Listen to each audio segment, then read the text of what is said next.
Hey, want to take a walk on the wild side and experience the bleeding edge of technology? Then get ready, because it doesn't get much more edgy than this. You're in for a wild ride. You're listening to Sovryn Tech with your host, the man in triple black, the golden stallion of the tech world, Brian Sovryn. He's got a huge brain. And now, here's Brian. Ready to spill the seed of liberty all over the place, wherever I can. You know, Sovryn Tech is on over like 50 countries. Or at least it's on in just about any country that the internet is, but it's listened to, as far as I know, in at least a good 50 some odd countries. Some of them are listed as parts unknown. And up until recently, I wondered if that was the Ultimate Warrior that was listening, but he died, unfortunately. So anyway, maybe it's hell. You know, I wouldn't be shocked. I mean, I imagine everybody's a big fan of me down there. Anyway, we've got so much to cover. I want to warn you ahead of time that I'm going to be talking about some very controversial topics throughout this, and these opinions, I want to make very, very clear, are entirely my own. They are not shared by anybody else. I mean, unless they want to share them, but otherwise it's just me saying them. And also, you know, I want to kind of lay it out to you that I might, sometimes on this show, I can get a little heated up. And that may occur in this very episode. Full disclosure, just getting that out there. Anyway, so let's get into our rapid fire stories, because again, we've got a lot to cover. And one of these stories, the first story I'm going to tell you about, I am so excited about. You cannot imagine how badly I want this, what I'm about to talk about. And what it is that HP, now, I could care less about HP, you know, whatever. They're a mediocre computer brand, you know, whatever. It's HP. But anyway, HP is coming out with what they're calling the Slatebook 14. This is a 14-inch laptop, has multiple USB 3.0 ports, 2 gig of RAM. You know, it has Beats audio. So, you know, that's like the same audio that they put into, well, you know, Beats. Come on, Dr. Dre, you know, they put in the M8, they put in all these different things. You know, a 1080p screen, supposedly, got a nice, you know, front camera. I don't think it has a rear camera. It might have wanted that, but it has the forward-facing camera, all the goodies. But here's the first part. It has a Tegra chip in it instead of an Intel chip. You know what I'm going to say next. That's right. It runs Android. Oh, man. Yes. I want this. An Android laptop. Now, it's been tried before. There's also the Asus or the Asus, the Transformer Infinity, the TF 301, 701s, all those models. They were kind of already that, but they were smaller. They're like a 10-inch. And this is a full-on 14-inch Android laptop. I think this might be one of the most exciting things to happen to computers, to computer hardware, in a really long time. I talked before about how there's like Android, Android PC, or Android x86, that's what it was, Android x86. We did that for Software of the Week a couple weeks back. And that's exciting too, you know, because then you could put it on almost anything. But this is coming out with it already there. Google's certified it, so it's going to have the Google Play Store on it, all the goodies. I can't wait. I really love the idea of this. I wish it had more than 2 gig of RAM, but that's fine. For Android, that runs perfectly solid. And I think a lot of people are going to say, well, hey, wait a minute, but you can't really multitask on that. Well, 2 points. One is that multitasking, I think, is kind of overrated. I really do. But I mean, then the second point, you know, I think you can get more done if you're really concentrated. That's one of the things I love about my Chromebook, is that it's very single-minded, single task, you know, and so you end up doing that task really well, I think. The other point that I want to bring up is that there are a lot of apps out there, and there's web browsers and all kinds of things that are being designed to where they work multi-window. Even like the new Samsung Galaxy Notes, the big ones, the tablets, they are designed to where you can multitask. So multitasking is something that's happening with Android. I have no idea why a lot of tech writers who were announcing that this week about the Slatebook 14, why they were going on and on about, well, you can't multitask. They should know better than anyone that you can multitask. So maybe they just have a hatred for HP or Android, and and they just, for some reason, they want to knock it. I have no idea. Anyway, so I'm really looking forward to that. To have the Beats audio and all that stuff. Oh man, this is going to be classy business. No price point yet. We don't know, but if they keep it under $400, this thing's going to sell out the door, in my opinion.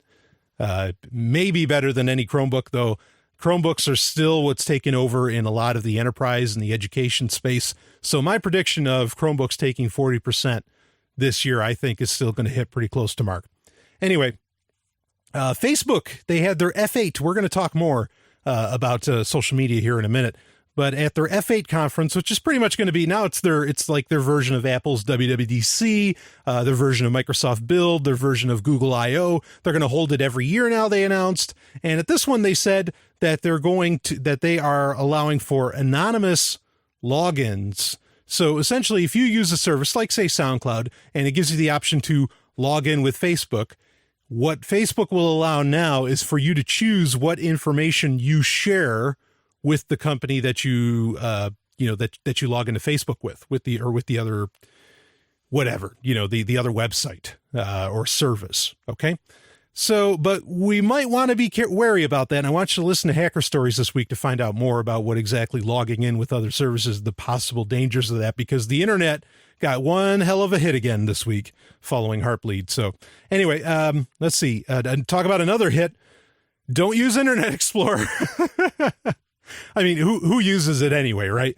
But, Internet Explorer version 6 to version 11, which is the latest, they all found out that there was a very, very nasty bug in it that the Microsoft admitted that there is, and they're not going, they're trying to fix it fast, but it sounds like it's pretty critical. So do not use Internet Explorer. You could be, leaking all kinds of information.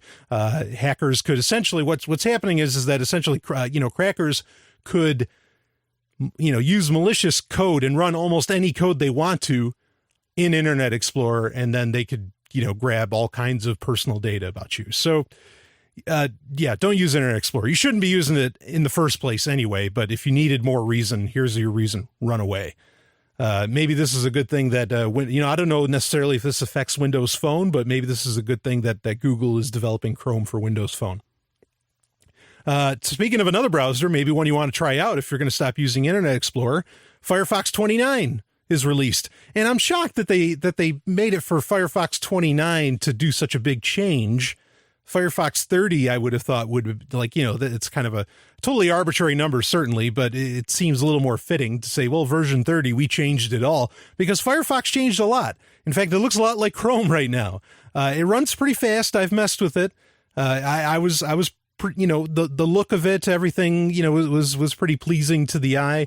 I don't know. I kind of enjoyed that Firefox still had that sort of blocky, get things done look, instead of the kind of the sleekness of Chrome.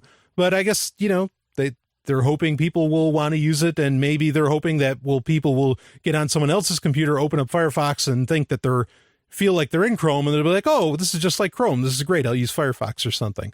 And so check it out. I mean, Firefox is, Edward Snowden really laid it out very, very well when he said, because I think someone asked him essentially, what do I use? Should I use Chrome or Firefox? He says, it's a trade-off. One offers privacy, the other offers security. And those are two separate things. And of course, Chrome being the one that offers all the security, Firefox being the one that offers the privacy. And so take your pick.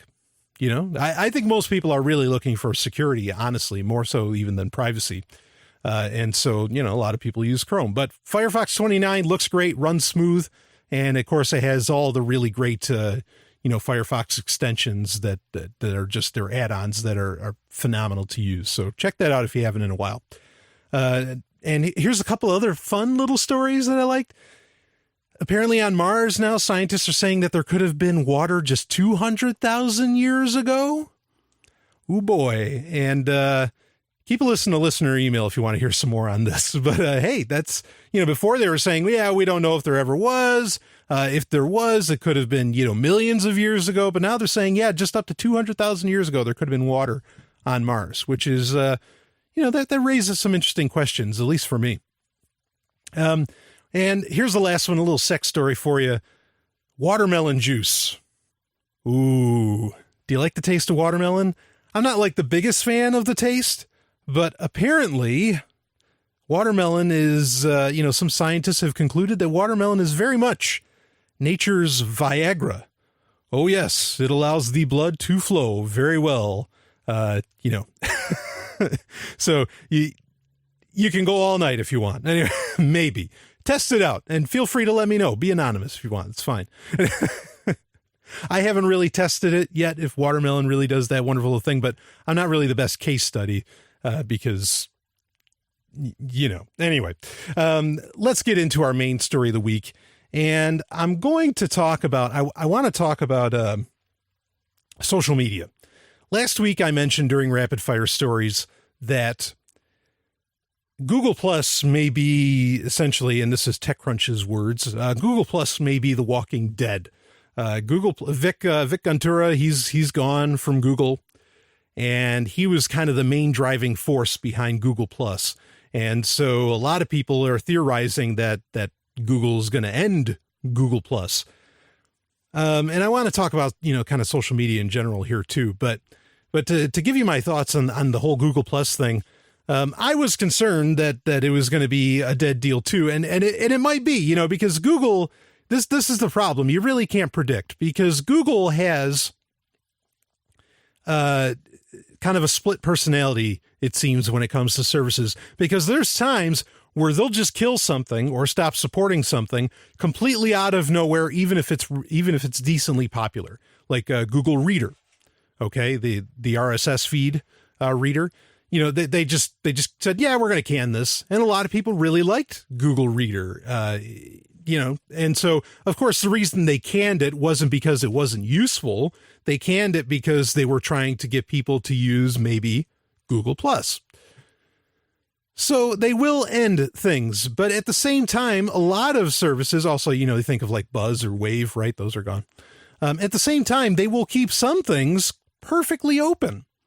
Like their original social media network that they created, or maybe not the original, but one of the first social media networks that they created was Orkut. That's ORKUT. Orkut's still supported. Orkut's still developed for. It's been around for, 7-8 years. I mean, a really, really long time. So my point in that is that there's times where they will just let stuff. I mean, and as far as I know, they haven't done any big changes with Orkut. I haven't messed with it in forever. There's no point. I already have too much social media in my life, frankly. But so Google will let something just keep on going. Now, people would say that Orkut's the Walking Dead. Yeah, maybe, and so this could happen with Google Plus. I use Google Plus quite a bit. And so what most people are theorizing though with Google Plus is that they're actually just going to kind of ironically re-decentralize the services that Google Plus is interconnected with, that maybe they'll have YouTube comments be taken away from Google Plus again, which I'm sure a lot of people would be very, very happy about. Maybe the comments on Blogger will be taken away from Google Plus. Maybe, some other services that are all interconnected would disconnect, from that central hub of Google Plus. And that's entirely possible. And I really wish it would happen. Like, I would love to have a separate Google Play Games account that did not require Google Plus. Like I said last week, if it wasn't for Google Play Games, I actually wouldn't use Google Plus at all. I wouldn't even use it for photos. I'd either just do my own backups, or I'd use Amazon has a fantastic photo backup service that they offer on iOS and Android. I love that. So I do something else. Okay. So, I don't know, but I mean, I still use Google Plus. Google Plus communities are awesome. Hangouts is actually getting a lot better. And this is the one where I think a lot of people feel that, there needs to be a separation of sorts, because I think a lot of people Hangouts is pretty much the default messenger app now, by and large, if you have a Google certified Android device.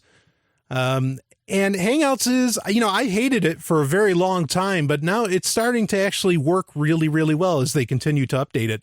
And everything is starting to centralize into a Google Plus, or not Google Plus, but Google Voice will be working into it. And so Hangouts might end up being its own kind of social thing, and it won't be attached to Google Plus, as to where right now they're really part and parcel. And, that's what people are expecting with all of this stuff. And maybe they're right, because also we got the hint from Facebook at F8 that Facebook is going to keep everything sort of separated. And so far, they've done a pretty good job of that. Facebook has not really integrated. Yes, it's easy to share to Facebook from Instagram, but Instagram, which probably my favorite social network out there right now, Instagram, is not directly, it's in no way affected by Facebook. And no one's, as far as I know, Facebook's not really making a whole lot of changes behind the scenes there either. And so people are realizing that everybody wants these, everything's going mobile, right? Sure, I agree. I think that's accurate, including gaming. Talked about that months ago. All kinds of things. Everything's going mobile. Okay, sure. I'll accept that fact. For better or for worse, okay? And on that mobile platform, clearly what people want are not, do-all apps or do-all social networks. They want, Cadillac services that do Cadillac apps, okay? And when I say Cadillac, I mean creme de la creme, top of the line, world-class service. They want Cadillac apps that will, that just do one thing and do it really, really well. And so people don't mind having a bunch of different apps, ironically. And this is good. I'm glad, because this is part of decentralization, right? So, that's why Instagram's so popular. In fact, Instagram's so popular, there's more mobile users of Instagram than there is of Twitter. That's amazing. And also to bolster the fact that Facebook doesn't have a whole lot of involvement with Instagram is that in China, you can use Instagram, but you can't use Facebook. I know that most people will be like, oh, what? That doesn't make any sense. So, this is what's happening. And so for Google Plus to want to follow the same idea where like Facebook is trying to be a cross-platform platform, Google's probably trying to do the same thing, and they're already well ahead of the game as far as if they wanted to do that, and they just wanted to separate their services some more, to essentially be the coding platform for all of these different things. And so, that may be the way it goes. In fact, Jolie Odell, she equally great tech writer, tech journalist. And she actually said that she heard years ago when Google Plus was first coming out, that she heard in conversation where they said that it was not a social media network, that it was just a platform for these services to kind of interconnect at. Okay. And that it was never meant to be a social media platform. And maybe that's true. Which kind of sucks, because as far as like social networking goes, Google Plus is amazing. It has just the best features. I mean, Facebook is still catching up as far as features that Google Plus has. It's one of the best, not platforms. It's one of the best networks I've seen. And it has like Google Plus is almost like its own operating system with all the options that it has. And, maybe there's something there. Maybe that's what Google Plus was eventually supposed to be, was actually the entire operating system. More so, like, this is what would happen, right? And I'm theorizing here, okay? I don't have a whole lot of evidence to back this up, but then in the tech world, that's kind of how it is, because everybody tries to keep their trade secrets. But maybe Google Plus was that place where, that exists within HTML5 or whatever, where Chrome OS and Android would literally come together, okay? Because at one point, Google Plus was also a gaming platform. It had the games just like Facebook does. So maybe that's where all that was supposed to coalesce, and Google Plus, and think about the, I hate Gmail. I mean, like, just the design of Gmail. That's all I'm going to, whatever. The fact that Google's reading your emails, blah, blah, blah. Look, anybody that has a spam filter on their email address, they're getting their emails read. Okay. So Google's not the only one pulling that stunt. That's not what I'm talking about. As much as I don't like that, that's not what I'm talking about. But Gmail has like, you can buy, if you go to the Google store, and I don't mean play.google.com, I mean like the Google store, you can buy, sticker sheets that come with all the shortcuts that you can put over your keyboard for all the shortcuts for Gmail. I mean, because it works like its own operating system, and that is tightly integrated with Google Plus as well. Hangouts is on the left side. Now there's a picture feature built into it that has to do with Google Plus Photos. All these things are really interconnected. In fact, Mike Elgin even talked about how, pretty much, especially on the mobile side, Google figured out the ultimate social network in that it being email. And so I think there is kind of this monolithic online operating system being developed, okay, which its gateway is Chrome, right? That's all going to end up coming together at some point if Google plays it, if they do it the way they want to. I don't know, but I mean, maybe the social networking aspect of it will just disappear and everything will be in Hangouts. Who knows? Maybe Hangouts will end up being like Path, where Path, if you don't know what Path is, I really liked Path. I haven't messed with it much in a while just because I can't get anybody else to go on Path because everybody's on Facebook. Path is essentially, it's a social network. It has all the abilities of Google Plus and Facebook and Twitter or whatever, but it only lets you have like 100 friends, or maybe it's up to 150 now. It was originally like 40, but it only lets you have so many friends. And so it's supposed to be this really personal space. And maybe that's what Google will do with Hangouts. And I'm okay with this. And let me tell you why. Okay. If Hangouts essentially becomes the main social networking system of Google, because this is what I want to posit to you overall about social networks is that we're not meant, as transhuman as smartphones make us and as all these social networks make us, to where we can talk to people all over the world instantaneously. Our brains, while we can handle talking to a couple people at a time, okay, no matter where they are in the world, there's nothing too crazy about that. But the fact that we are talking to thousands of people at the same time, okay, in real time, not like a podcast where I'm reaching out, to 1,000 people a week, over 1,000 people a week now. No, what I'm talking about is in real time, okay? We were we're just not designed for that. And I think it really fucks with our heads. And I think it might maybe that's the addictive quality. I don't know. Or that's the entrapping quality of Facebook, is that there's so many people to interact and so many like new people and people that you don't know enough about because, the real attraction to so many people is the mystery behind them because you don't know anything about them and you want to know more. And so you go to find out more. Okay. And all this crap, right? And so I think that there is an overall problem with social media in that, yes, you can have a marketplace of ideas, but that's the thing is like with Facebook, these are people that, you private, you make your profile private. Okay. So you're letting people into your world to some degree when you do that. It's not the public marketplace like Twitter is. And so I don't think we're prepared for that. And I think it may be damaging us, reaching out to so many people at the same time. What are your thoughts on that? Feel free, send me an email, sovereigntech@riseup.net. But I think social networking should go to a far more personal space. As much as I love to talk to everybody, I'll be back with more. Hey, look! Got an energy spike. Hold on! Launch. Now! Bombing the Narn back to the Stone Age wasn't enough for you? Then we heard it. The sound of something terrible being born. This is madness. Station 3 to Commander Ivanova. Centauri have launched a full-scale assault. Time is coming on! It's our turn now! 2 million tons of spinning metal, all alone in the night. A world where empires rise and fall, where dreams are born and die, where war and hatred are challenged by love and faith. In the third age of mankind, an age plagued by an evil empire that seeks to destroy humanity. It is our last, best hope for peace, for victory, for freedom. It is Babylon 5. Babylon 5 is available for download on your favorite torrent site. See it now to experience the greatest show in television history. Babylon 5. Tech Roulette, Want to play? It is time for Tech Roulette, where I cover stories that get sent to me by listeners.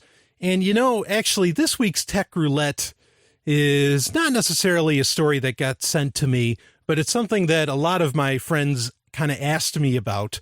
So it's almost a listener email, but really it's affording. Some people shared similar thoughts and they kind of wanted me to talk about it. And so it's a tech roulette in an oddball way, in a roundabout way. But generally, you send me a story and I'll talk about it on Tech Roulette. And in this case, this is just an overarching topic that kind of came up. And this is an area where I might get a little heated, admittedly. Because I'm feeling, in this regard, I'm feeling kind of depressed, and I'm feeling depressed about the Bitcoin space, the Bitcoin community, whatever. And in fact, I'm going to, and I know I have friends, great friends that talk about how, that are saying right now how great the Bitcoin community is, and all these exciting things are happening. And I'm so glad, if people are finding joy inside of it. But I'm not finding a whole lot of joy right now. I'm finding a lot of disrespect. I'm finding a lot of status quo. And that may not be new. I've talked about that often. Myself, or the lovely and hyper-intelligent Dr. Stephanie Murphy has talked about it. Even Andreas Antonopoulos has talked about it. That it feels like a lot of the times when you go to some of these Bitcoin conferences, and I've been to a lot this year, that there is just this feeling of, how can we make a better shopping experience, as to where Bitcoin itself was clearly designed to set people free. It was not about a better shopping experience, right? What about the other 6 billion? That's the phrase that goes around. Now, I want to pedal back. I want to do a little bit of a history lesson here with Bitcoin, in that in 2011, at the time, the lead developer, who had a direct line to Satoshi Nakamoto, the real Satoshi Nakamoto, came to the business that I work for, Free Talk Live. I'm an advertising executive for Free Talk Live, okay? Came there and said, look, there's this thing called Bitcoin I'm working on. I'm a fan of your show. Let me say that again. I'm a fan of Free Talk Live. Lead developer of Bitcoin. I'm a fan of Free Talk Live, okay? And I want to get you guys on board with this. I want you to talk about it. I want Free Talk Live to be the platform, one of the platforms that spreads Bitcoin out there. Because the guy that's behind this, is liberty leaning, maybe even hell, who knows? I don't, I'm paraphrasing, and I'm putting words to some degree in Gavin's mouth. Okay. But I don't think I'm far off the mark at all. And in so doing, Free Talk Live becomes a literal, and I don't mean this in the pejorative. I don't mean this in a negative way, but it becomes a honeypot, a melting pot for all kinds of, especially the very early on Bitcoin businesses, like ones that Charlie Shrem started, ones that perhaps Roger Ver was involved. In fact, Roger Ver found out about Bitcoin through Free Talk Live because Roger Ver was a fan of Free Talk Live before Bitcoin existed.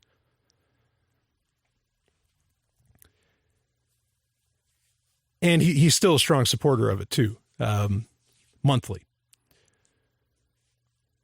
So with you had all, Bitcoin, the Bitcoin universe was very much centralized around Free Talk Live, or centered. I don't want to say centralized, but it was centered.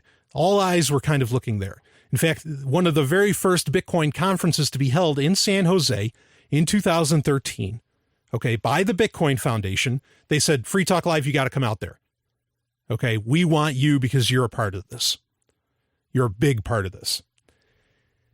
And, Free Talk Live went out there and they, for a few days, they were on the big stage there and, they did a remote broadcast. Free Talk Live was positively quintessential to the growth of Bitcoin because Free Talk Live's audience is a group of very passionate people. Free Talk Live reaches out to about 500,000 people a week. Okay. And they're not all libertarians. Some of them have, there's a wide ranging bit of demographics, wide ranging views. But within those, all of those people are very passionate about what's going on. Okay. And this is Gavin Andreessen was very smart in reaching out to an audience like Free Talk Live has, because this is how you build a business. You can never, ever, ever, ever, ever, ever, one more time, ever build a business, build a following, build a passionate following, a passionate consumership inside of a month or two. You can't do it. It's just the human brain doesn't really work that way, because what's going to happen is the amount of time you put into the buildup of a business, a product, whatever Bitcoin is. Okay. The amount of time you put into that is generally analogous to the amount of time that people will stick with it. Bitcoin's success is very much based upon the fact that it was a buildup of years before people really started getting into it, but they were passionate. Okay. And then the passion just kept growing and growing and growing. Okay. If it was a flash in the pan 2-month deal, then people would forget about it just as soon as it became a big deal. Just like any pop song, most pop songs. You have to do a slow build. You cannot expect inside of 2 months to grab, you got to start small. You can't instantly just grab a bunch of people. Okay. You got to start off really, really small and then just have that small group, that passionate few will spread the passion.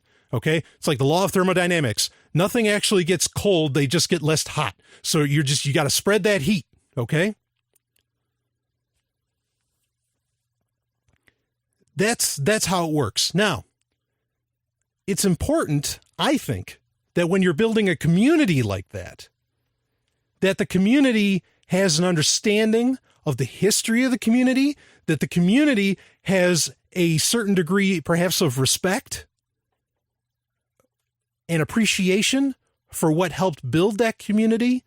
Okay. You build your community on pillars, right? Well, the Bitcoin community, one of its pillars, in my opinion, and I don't think it's just opinion, I think if someone wrote an honest history that would say this, was Free Talk Live. And not just Free Talk Live, but New Hampshire in general, the Free State Project in general, libertarians in general. And Free Talk Live is the largest libertarian voice out there, next to maybe Ron Paul. Okay. But Free Talk Live is the single largest libertarian voice in existence. So libertarians, we can kind of move away from Free Talk Live here for a minute. Let's talk about libertarians. These, all the money that's influxing, that's moving in to Bitcoin right now, all the businesses that are getting created around Bitcoin right now are, and again, this isn't a new thought, but I'm going to repeat it, are just, they're reaffirming the status quo. They're reaffirming business as usual. They're not really thinking out of the box, which Bitcoin thought out of the box. And I know that phrase is cliche, but let's use it.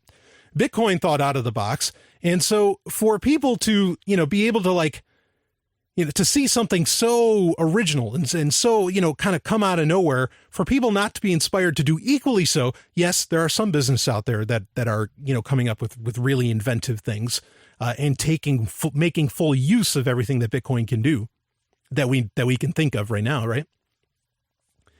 Most businesses are, they're trying to be something else, or they're using it. They're trying to feed off of, the passionate, I'll say believers in Bitcoin. Okay. And so like Tiger Direct accepting Bitcoin, I don't think Tiger Direct gives a rat's ass about Bitcoin.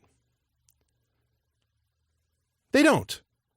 You know, so many of these businesses that are starting to either accept Bitcoin or that are building a new Bitcoin business, they are just pulling off classic startup culture bullshit. Okay, where there's businesses, look, you got to understand, in San Francisco, and this is going to fall on its ass. Okay, in the tech world's going to fall apart pretty soon. Now, the big companies won't be so affected by it, just like they weren't in 1999 and 2000, 2001. Okay, but the tech world's going to fall apart pretty soon because these businesses, this model, this like, you know, these Me Too businesses, you ever hear that phrase, Me Too, meaning like that they just copy what the other person did? All this stuff, it can't sustain itself. There's even that show out now that I haven't watched. I don't care because it'd end up depressing me even more because it's probably so true. It's not even funny. Silicon Valley that Mike Judge is doing. And I love Mike Judge, but you know, that show is all about the ridiculous, and I love excess too, but the ridiculous, unjustified excess of startup culture. These people think, these tech companies in Silicon Valley and wherever, they think they're changing the world. When all they're doing, some of them, they're just offering you, like, they're shipping you underwear. And it's like, man, you're not even making the underwear. You're just shipping that shit. What is this? And you think you're changing the world? Hell, Golden Stallion doesn't even wear underwear. You're not changing my world. But this is the attitude that these people have. And a lot of these Bitcoin companies have the same attitude. Hey, we're making a better shopping experience for you. Hey, fuck you. I don't need it. I'd use PayPal. But they act like they're changing the world. Changing how? Go fly over to Africa for a week and tell me how you just changed the world. Bitcoin really did change the world. And so I have a real problem with these businesses acting like they're big stuff, because then it gets worse when they think they're changing the world. And then what I do, okay, and you can read into this however you want. I don't care, because my feelings on it are my feelings on it, and in that case, they're valid. When I contact these world-changing companies about, hey, you know, maybe would you like to advertise on Free Talk Live? We reach out to 500,000 people a week, and we, you know, those 500,000 people, it's the largest Bitcoin audience in the world. If you want to these people are waiting to spend Bitcoins. They're dying to spend Bitcoins. If you want to reach out to a community that wants to use Bitcoins, because most of the world hasn't even heard of Bitcoins yet, but somehow you're fucking changing the world with it, right? This is who you want to reach out to. This is who you want to get. And you know what they tell me? Yeah, we don't have a marketing budget. How are you changing the world if you don't have enough money for a marketing budget? You can't be. How are you going to change the world if you can't get your message out to anybody? Well, we have a website. Your website looks like everybody else's website. Your jingle music, your jingle ding, ding, ding, ding, ding, ding, ding, ding, ding, is the same thing on every goddamn corporate video out there. You're a joke. You're a joke of a business. There's some great Bitcoin businesses out there, but by and large, 99.999999999% of them are a joke. They're not doing anything new. They don't actually have any money. And look, that's okay. You can start up like that, but don't talk like you're the stuff when you don't have anything, when you've got nothing.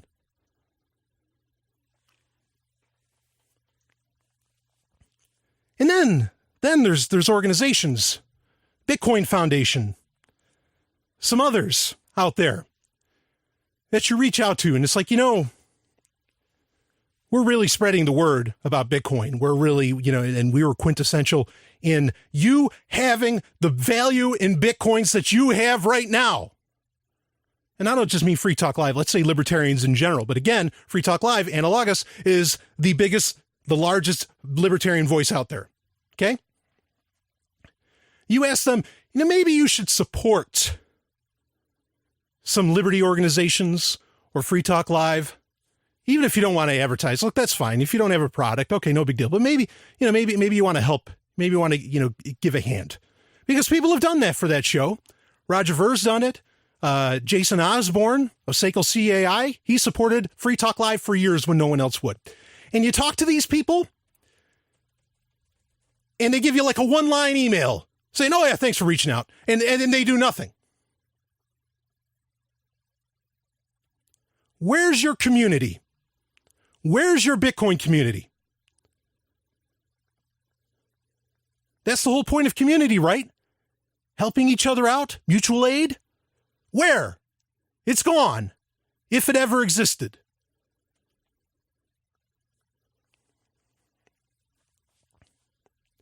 I don't feel it. I go to all these conferences. I don't feel the community. Okay? Because these people just act like, I don't need to advertise. Yeah. All right, buddy. You don't need to advertise. It's like, yeah, our product's going to be great out of the gate. Look, let me give you a little hint about the history, about some technology history here. You know how long it took Microsoft to actually have a great product and to be on every computer in the world? It took them almost 15 years. It took them forever. It wasn't until version 3.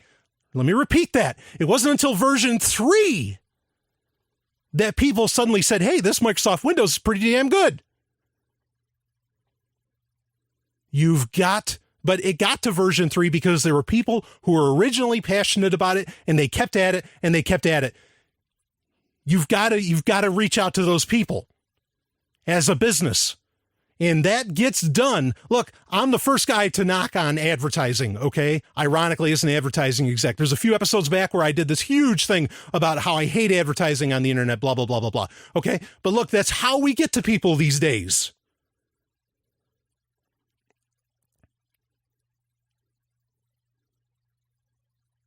This is how it works. This is how business is done. And you're doing bad business, and you have no community. No community at all. And you can say, well, maybe they just need a little bit of time. Believe me, I've been on this job for about a year, and there's companies I talked to a year ago. A year later, you still don't have a marketing budget? No. You're flapping your wings, or you're just taking. You're not even caring about actually wanting to help people, to give people a great service or a great product or whatever. You're just there for the money. Look, man, greed's okay. I like greed. Okay? I understand. There's nothing wrong with doing it for the money. But you have to understand, to keep that build, to keep doing it. I mean, if you're just looking, but I mean, do you see how wrong that is? That if, like I said, in Silicon Valley, there's companies that literally build themselves with the design of being bought out. They have that plan from the beginning. How are you looking to help people there? The very basis of entrepreneurship is there's a need, I need to fill it. The only need you're filling is I won't say it, never mind.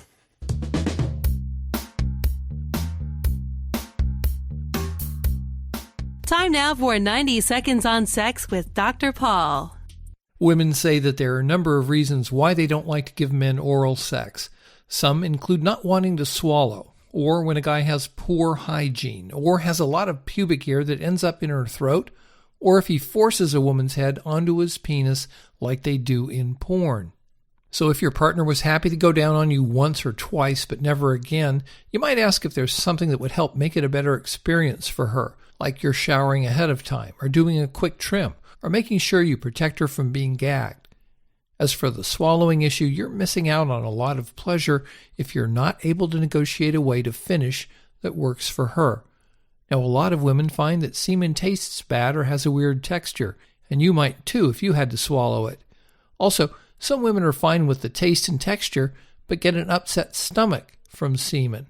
So if swallowing is your blowjob deal breaker, you might consider flavored condoms, but be sure to put on a new condom if you're going to follow up with intercourse, because it's easy for a partner to create tiny rips in condoms with her teeth. Also, I've got a link on our website for an oral sex technique that feels great, but doesn't require your partner to swallow. For more, visit 90secondsonsex.com. Software of the Week. Nothing like a little sex talk from Dr. Paul, the real Dr. Paul, to calm you down a little bit. Love that guy. Anyway, it is time for Software of the Week. And this week I have some software that, well, you know, technology is a double-edged sword, right? It can be used for good or it can be used for bad. It can help you or it can hurt you. And of course, since everybody's an individual and, you know, value is subjective, meaning that the only value that exists is what you put into something. These could be good or they could be bad. I'm finding them to be a little bit of both. Okay. But these are Chrome extensions. Okay. And so they work in Chrome OS and of course the Chrome web browser. And, you know, again, they're good and they're bad. Okay. And what they are, there's a few different ones. I'm going to highlight 3 of them. Okay. That I personally use. But they are, you know, they're news aggregators. Okay. We talked earlier about how Google Reader is gone. So, you know, you can't get an RSS feed. These actually do a pretty good job of replacing this fact. And I'm not talking about Feedly. I've done that in the past. If you really wanted a Google Reader, you know, replacement. These are actual extensions made for Chrome that what they'll do is, you know, they'll be in the top right of the browser, right across from the Omni bar, you know, the address bar. And it'll be a little symbol of the news source, whatever it may be. Like I have one for RT. Okay. Russia Today, my second favorite news source, first being Al Jazeera. And an RT, what it'll do is it'll put a little notification, kind of like if you have the Google Plus notification app, it'll put like a little number next to it. It'll put a little number next to it and tell you there's a new story. And it pretty much puts up every story that RT puts up throughout the day. So obviously, if you didn't check this, you know, if you walked away from the, you know, your browser for the whole day, at the end of the day, you'd probably have like 40 notifications.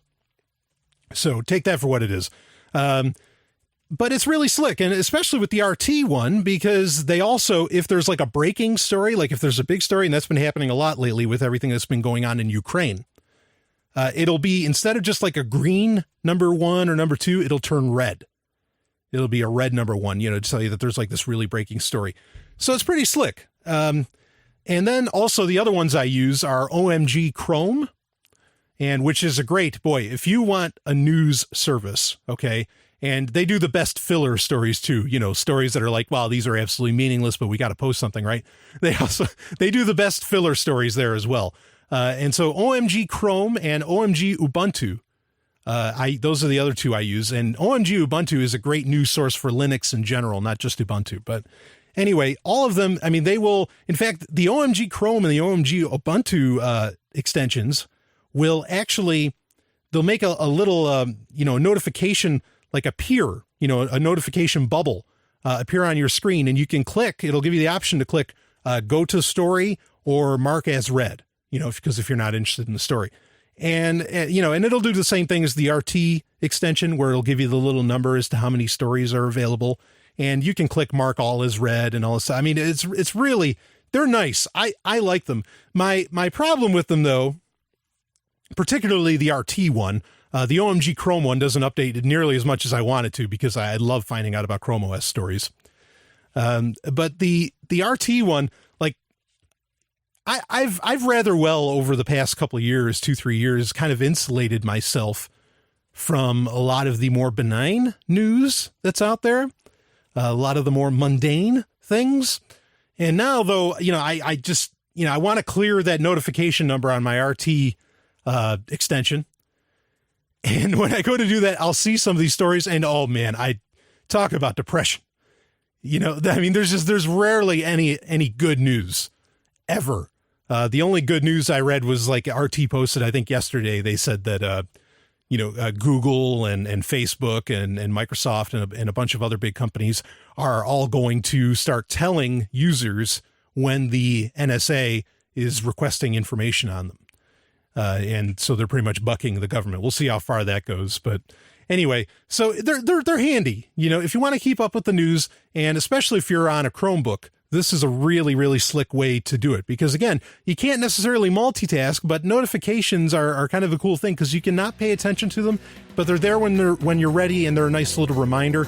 So maybe you like these, maybe you don't. I certainly love the OMG Chrome and the OMG Ubuntu extensions, but the RT one, yeah, only if you like reading the news. Anyway, check those out. They're in the Chrome web app store. I'll be back with more. This is Sovryn Tech.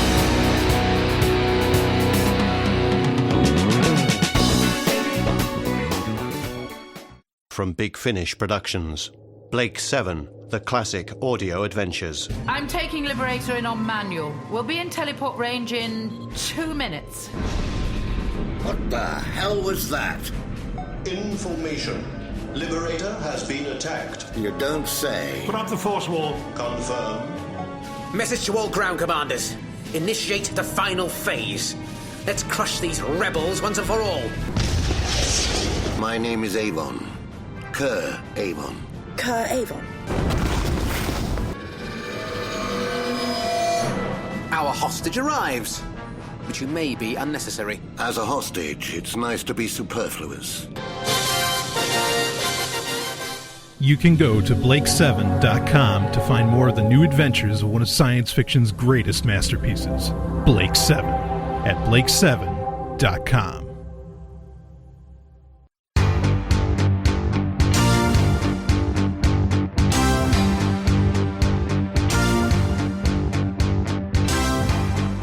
It is time for listener emails, where I talk about whatever you want me to talk about, or whatever questions you ask. You can email me, sovryntech@riseup.net. Also, real quick, in the show notes, the Sovryn Tech show notes are loaded with information. Okay, there's donation information for how to donate, via a whole bunch of cryptocurrencies, including BLACKCOIN, Bitcoin, LITECOIN, BITSHARES, NXT. I mean, there's tons of them. And also there's my PGP key for Brian at Free Talk Live. So if it's something you want to keep quiet, and I've gotten a few emails through that, and I haven't gotten back to some of those people yet who have sent me, encrypted emails. But again, if it's something that's really time sensitive, you got to let me know that. Look, I need to know this pretty soon, and then I'll try and bump it up, because I like to help people out. Community, right? Liberty community. How about that? We help each other out. Unbelievable. Because as much as liberty teaches individualism, it also teaches that there's a division of labor, right? The paradox that is liberty, and it's a beautiful thing. Anyway, so I got an email. Some people didn't like, they thought I kind of offhanded the whole UFO thing last week. And I had said, my statement was about UFOs, and honestly, I don't even remember how UFOs came up during listener email. Well, I think I must have been talking about, because I get a lot of questions about ancient, ancient societies, ancient humans, and the fact that I don't believe in aliens. Again, I don't believe in aliens, at least not in this solar system. Maybe, well, hey, if Mars had water 200,000 years ago, I'm open to that one. I'm open to Mars maybe having life. Okay, but otherwise, didn't happen. And so they thought I kind of, just wrote off UFOs too easily, in that UFOs, because I said that UFOs are essentially just, government secret projects. They're X-planes or, whatever, be it drones or what, because, that's how it came up. Someone asked me about the UFO that was verified to be photographed over Texas and Kansas, which I said is probably the RQ-180 from Lockheed. And, okay, I'll expand on it a little bit, and then I have another listener email that hopefully I can get to. Maybe I won't get to it. With UFOs, there are things that don't make a whole lot of sense by our modern understanding of how the world works. Okay. I fully admit to that. Again, by the laws of physics that, as far as we know, we can't really change, because again, the speed of light is not like the speed of sound. It's not just some barrier you break. Okay. That's an oversimplification of things. A lot of people are like, well, we broke the speed of sound. We can break the speed of light. No, okay. It doesn't work that way, folks. So even though there is like such thing as redshifting, right? That's how some people have said that we can, break the light barrier, quote unquote. That's a terrible phrase. Don't ever use light barrier. Anyway, UFOs, there are oddities to them that I admit. There are mysteries around them that I readily admit to. And so I don't want it to sound so out of hand, that I just kind of toss them aside as in like, who cares? In fact, there's a really interesting, now I used to be a Christian, and there's a really interesting, UFOs are, now what a lot of Christians say is that UFOs are a plan of Satan to, sway believers, from the truth and all this stuff. Now, I think that's nonsense. Okay. But there is an oddity of truth to it being a plan of Satan. And what I mean by that is that actually the library, for the Air Force, okay, the Air Force, they have the Office of Scientific Research. For the Air Force, and this 400-page report I'm about to tell you about it's in the Library of Congress. Okay, this is official, recognized. This is being done, by a person, hired by the Air Force to research UFOs. Okay, now a lot of people will say, well, she was hired by the government, so of course she's going to BS it. But this is the odd thing, is that Lynn Katoe, I hope I got her name right, she did not write off, just as I'm not, she did not write off UFOs. In fact, this is her quote. A large part of the available UFO literature is closely linked with mysticism and metaphysical. It deals with subjects like mental telepathy, automatic writing, and invisible entities, as well as phenomena like poltergeists or ghosts, manifestations, and possession. Many of the UFO reports now being published in the popular press recount alleged incidents that are strikingly similar to demonic possession and psychic phenomena. Now that's weird because, it's not, it makes you, if one wants to believe in UFOs, it makes you wonder. It's like, okay, so are the Christians just actually getting attacked by aliens when they feel like there's a demonic possession, or are these actually demons that are affecting people, and yet people aren't believers, and so they accept, they think to themselves that it's aliens.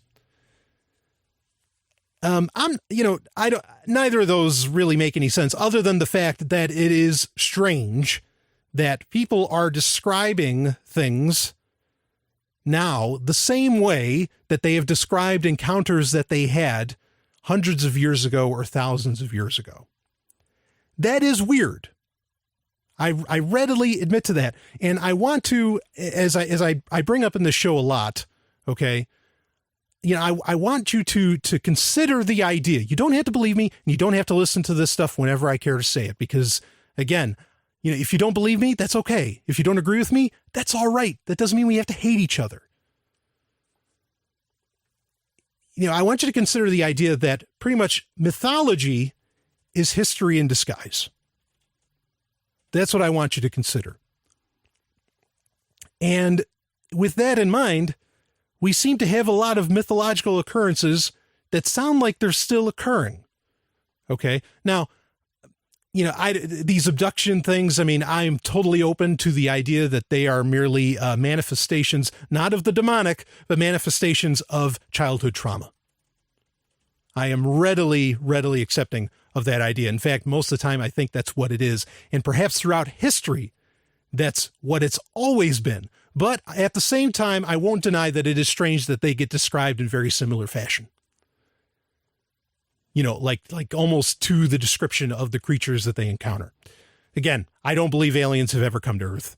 Ever. They've never been in the, maybe on Mars, but otherwise they've never been in the solar system. Okay, there might be something alive on Europa. I'm open to that, but they're not traveling here, folks. Okay? So I'm not writing off UFOs. I'm just saying that I think that there's a lot of really interesting explanations. And I didn't even get into ultra-terrestrials. That's a whole other ballgame, right? Okay, that, there may be something to that, but it's not something that I spend a whole lot of time exploring. So, but I am open to, I just want to make it clear that yes, there are some genuine mysteries out there, and that there are some genuinely fucked up things when it comes into when it comes to the ideas of UFOs. So I'm not really giving you an answer. I'm just saying that, yeah, I didn't mean for it to sound like I was being so out of hand with it, because I think there are, again, some really interesting questions to be had with UFOs. So let's get on to the second question. And maybe at some point I'm going to do a whole special on this. I'm going to release a special this week where I'm going to do the top 10 nonfiction books for myself. I think I'm going to do these kind of things because a lot of people ask me, what books should I check out, that are along this line of thought. And for a lot of things that we talk about, there are no books, but some of the things there are, like a great book is Rare Earth, the Rare Earth Hypothesis. That's a phenomenal thing to read. But anyway, I'll save all that for later. And maybe I'll do a special on this because I got a lot of reaction on Twitter. Please, and if you want to help out the show, for free, you don't want to donate, that's okay. You don't have to. But if you want to help out the show, the things you can do is bring up my social media numbers, as ridiculous as I claim social media is. Bring up my Twitter numbers, Google Plus numbers, and my SoundCloud numbers. Just follow me on those mediums, and that really helps the show out a lot. So on Twitter, which is kind of my main outreach, Twitter and Google Plus are my main outreach, platforms. I hashtagged a few times the phrase "smash the family." And I am not the originator of this phrase. I won't tell you who is, but I am not the originator of it. And a lot of people are like, are you serious? And I've gotten in other social media, I've gotten in conversations where, I've said that, I want to bring an end to, and this is how I phrased it. I want to bring an end to families. Okay. But that's not what I mean. I mean, that is what I mean. And I'm saying that for shock. But what I'm talking about is that I want to see, and so people to understand, when I say smash the family, I think if the state, if the government is a fiction, and it is, it only exists in people's heads, I think the family is perhaps the first fiction, or maybe the second fiction. I think there's three great fictions out there. One of them's religion, the other is the state, and the other is the family. Okay.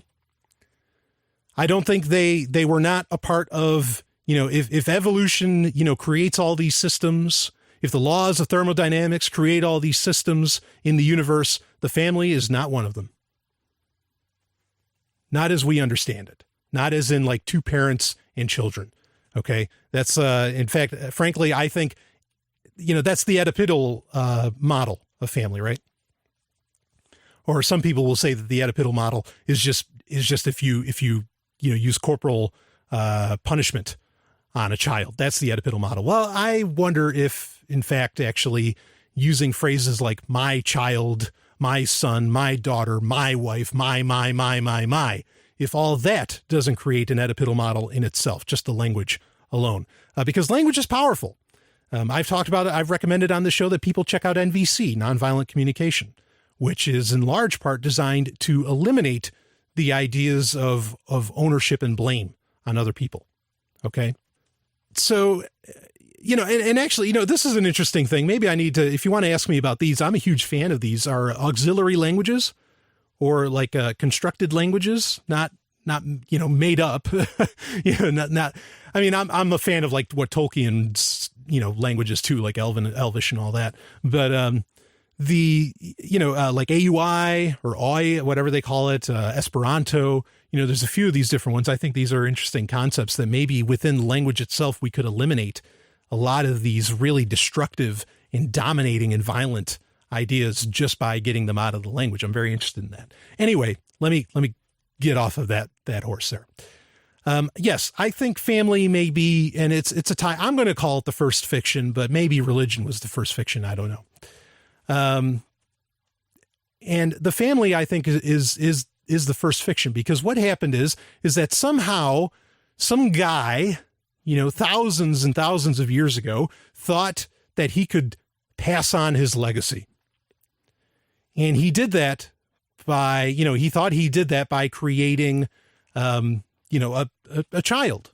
Okay. This is the very nature of marriage, and marriage is at the very heart of family. You can say, no, look, I don't have to get married to have a family. Yeah. Okay. I got you. I understand that, but you know what I'm saying too, right? You got me. Okay. And so it's all the whole idea, in my opinion, of the family is wrapped up. In fact, someone has said, I've heard people say, call-ins to Free Talk Live, where the person has said, look, the family is just like a country. And I was like, yeah, you're absolutely right. That doesn't mean that it's okay, but you're absolutely right. The language, the ideals, the ideas, compare them. Just take the time for me right now to compare, use the language like borders and all that stuff. Compare a country to a family. You're going to find out they're the same thing. Or at least they smack very closely of each other. And I think this may be a problem. because I think this may be the original. This is where the whole idea of us against them comes from. Just a theory. I don't have any data to back it up. Why? Because we've been forced and we've been propagandized to believe that the family is everything and the blood is thicker than water, blah, blah, blah, blah, blah, fucking blah. Okay. You know, you ever see the movie They Live? In They Live, this is the movie where like these aliens are here and they're sending all these subliminal messages to the humans. One of the subliminal messages being sent to humans is marry and reproduce. Everybody loves to quote that movie and they never talk about that. They never, ever talk about that. And so I think that the very idea of one human being different from another and or better or worse or whatever, that someone else needs to be punished, all this stuff, you know, comes from, at the source, comes from family. And I'm going to play a soundbite. I don't do this often, but I'm going to play a soundbite that I want you to think about. Okay. And you can email me, sovereigntech@riseup.net. And if you really want me to talk more about all this family stuff, like I said, maybe I'll do a special, but here's a soundbite. And this is from Babylon 5. Greatest show ever. What is that? That looks like the opening of Jakar's Declaration of Principles. I guess he finished revising it. Read it to me. Oh, I'm not nearly as good a speaker as Jakar is. Read it. The universe speaks in many languages, but only one voice. The language is not Narn or human or Centauri or Gaeum or Minbari. It speaks in the language of hope. It speaks in the language of trust. It speaks in the language of strength and the language of compassion. It is the language of the heart and the language of the soul. But always it is the same voice. It is the voice of our ancestors speaking through us, and the voice of our inheritors waiting to be born. It is the small, still voice that says, we are one. No matter the blood, no matter the skin, no matter the world, no matter the star, we are one. No matter the pain, no matter the darkness, no matter the loss, no matter the fear, we are one. Here, gathered together in common cause, we agree to recognize this singular truth and this singular rule, that we must be kind to one another. Because each voice enriches us and ennobles us, and each voice lost diminishes us. We are the voice of the universe, the soul of creation, the fire that will light the way to a better future. We are one. We are one. We are one. Now, of course, not in the sense that like our soul's connected. No, I don't believe in the soul. Our quarks connected, maybe, but I'm not saying that. But we're all human. And these modes of separation and these ideas of domination and us against them, I think we need to analyze every one of them so that, like Sheridan said, we can get to that brighter future. And I'm not saying you're evil for having a family. Hey, Brian, what's that funny sticker over your laptop webcam? I was trying to spy on you while you were in the shower, but now I can't. See, that's why I have it. And it's from EFF.org. EFF, what's that? It's the Electronic Frontier Foundation, totally donor-funded organization that fights for internet freedom, privacy. Wow, that sounds great. So EFF.org, I support internet freedom and privacy, and maybe you do too. Yeah, and you can support them with Bitcoin. The Electronic Frontier Foundation at EFF.org. Brian! Stop playing those video games! Just a minute, Mom. Game Talk. Hello, folks. This is the lovely and hyper-intelligent Dr. Stephanie Murphy, and I'm so sorry to bust into Brian's show like this and take over the microphone, but I just had to break in because we've had a little bit of a crisis here in the studio today. What happened was Brian was recording his show as he normally does, and I was listening to it as I normally do, and it's always very entertaining. In fact, he was getting very animated, and I thought it was a wonderful show. At one point, I went downstairs to get some food, and I heard him yelling about Michael Jackson, which you'll hear later, hopefully. But it was such a good show, and I always love Sovryn Tech, but this one was just, excellent. But there was a problem, unfortunately, where Brian hit play on his Audacity template instead of record. We think that's what happened anyway. And whatever happened, the audio did not get captured. And as you know, if you're a podcaster, this is every podcaster's worst nightmare. I mean, this is what everybody is afraid is going to happen. We never usually do a backup recording for Sovryn Tech, maybe once in a while, but we've never had a crisis of these proportions come out on the show. And so Brian really wasn't prepared for it. And as a result, unfortunately, that audio is lost forever. But, you know, he, like a boss, he's going to continue on with the show and re-record it. I don't know if it'll be good, as good as the first time, or maybe better than the first time. Sometimes that happens. You get a little practice to collect your thoughts. But, the frustration. This is so frustrating.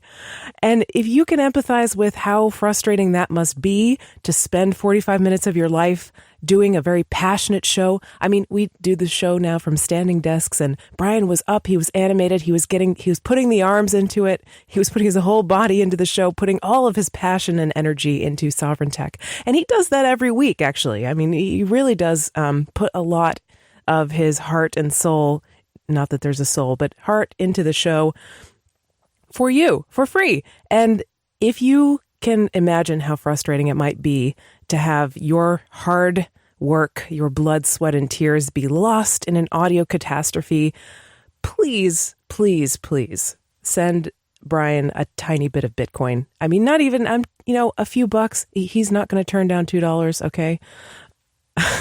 Just give him a little token of your appreciation, because I think he could really use it right now. He's feeling very frustrated, as I think you could probably understand. So I'm going to stop talking now and give the microphone back to him.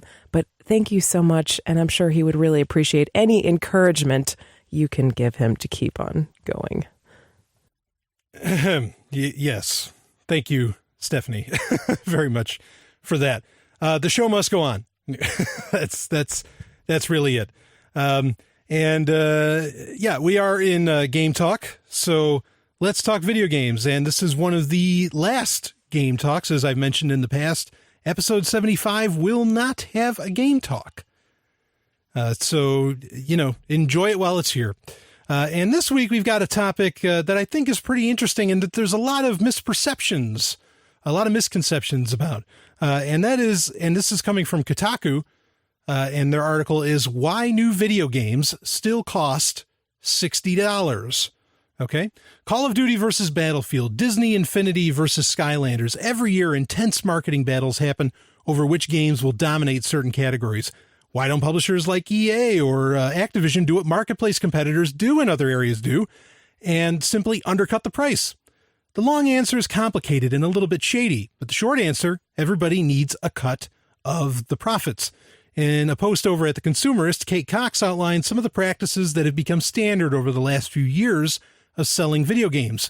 There's a reason pretty much every retailer in the U.S. charges $60 for a new video game on the week of its release. It's a price point that comes from the publisher, and all the retailers that sell the new product to consumers agree to abide by it.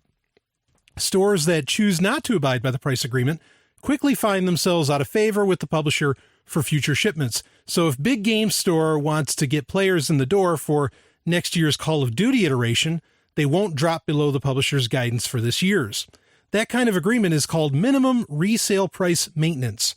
From a retailer and publisher perspective, that flattening out of competition has a bunch of positives. Publishers know that what their cut of the game will be. Stores know that they don't have to cut into the bone on their own profits to try to get shoppers in the door. Retailers compete on convenience, other available goods, and other factors that aren't price. From a consumer perspective, consumers are utterly unable to make decisions based on price. And sometimes that really stinks. Of course, brick-and-mortar stores aren't the only place to buy new video games, and the increasing popularity of Steam and similar digital distribution hubs lets video game consumers create a space where the dollar goes a bit further. Blockbuster games usually launch on Steam at the same price as their console counterparts, or sometimes $10 lower.